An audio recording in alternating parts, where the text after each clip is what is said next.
Groomer school sued for pushing gender bending and hiding it from parents. I'm glad that people are standing up and fighting for their children and understanding that the government does not own our children. But before we get started, go ahead and hit that like button, share this out so we can get this important information out. Subscribe if you're not already a subscriber, and hit that alarm bell so you know when I'm putting out new stuff. Also, check out my link tree in the description. It has a link to my Patreon where I talk about things I can't talk about here. It also has a link to my merch store where I have Let's Go Brandon t-shirts, I Will Not Comply t-shirts, a whole bunch of different type of t-shirts. So check those out. Also has a link to my mental health coaching and consultation page, where you can schedule a session if you suffering from any type of mental health issue. I can help you get through that and teach you different things and teach you how to manage whatever issue you might be going through. All right, so let's talk about this news. The Massachusetts Family Institute has announced a lawsuit on behalf of two families against what a commentary at PJ Media described as a groomer school, where officials coach children into transgender ideologies while hiding their actions from parents. The Institute said it is working with Child and Parental Rights Campaign on the lawsuit on behalf of two Ludlow, Massachusetts families against public school officials there. I mean, these people are really trying to control your kids and they're trying to what's the word I'm looking for? They're trying to indoctrinate our children by pushing their ideology and with no parental consent whatsoever.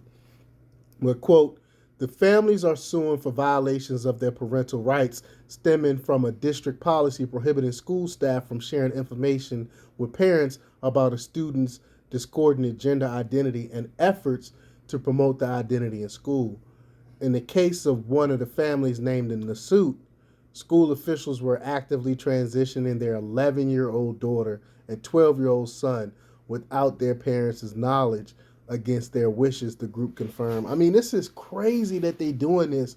And I mean, you children need consent to do everything except for this. This is the one thing in school where they don't want to get parents' consent. They won't let you know about anything, which is horrible because they only have a few years with these children and they're teaching them this stuff unbeknownst to the parents. But the organization said in a statement that the school officials were told by the parents not to speak to their children about gender identity, but actively dismissed the instructions and, quote, not only continued having such conversations with their daughter, but began addressing her school by an alternative, I'm sorry, but begin addressing her in school by an alternative name and pronouns. I mean, this is crazy that they're doing this. And this is happening all over the country. But school staff members used the girl's real name only in communication with her parents, intentionally concealing their affirmation of her gender transition at school.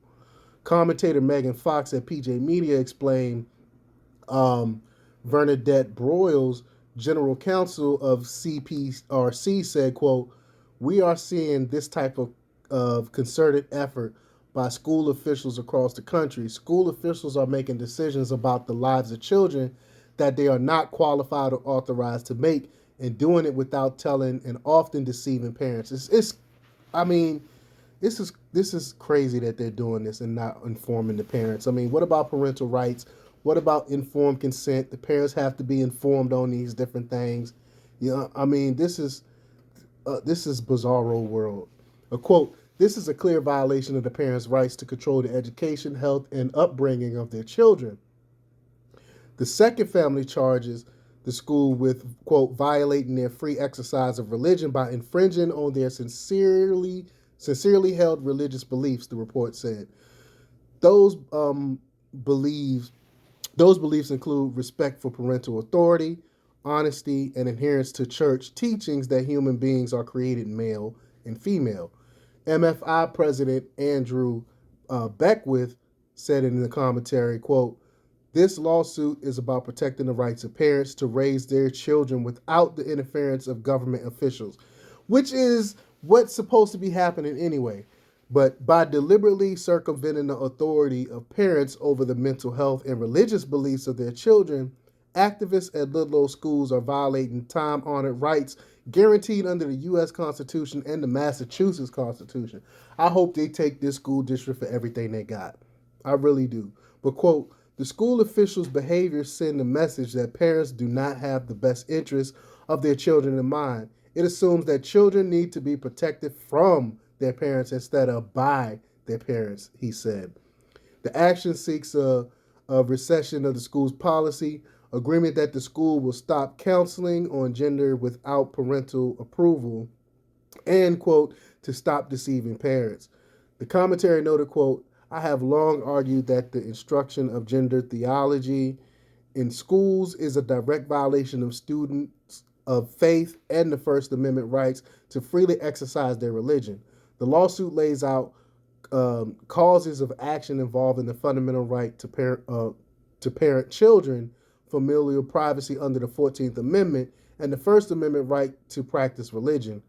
I don't know what the defense for any of these things that are enshrined in the Constitution as civil rights, but this court case should be epic, they went on to say. And I agree. I can't wait to see what happens with all this.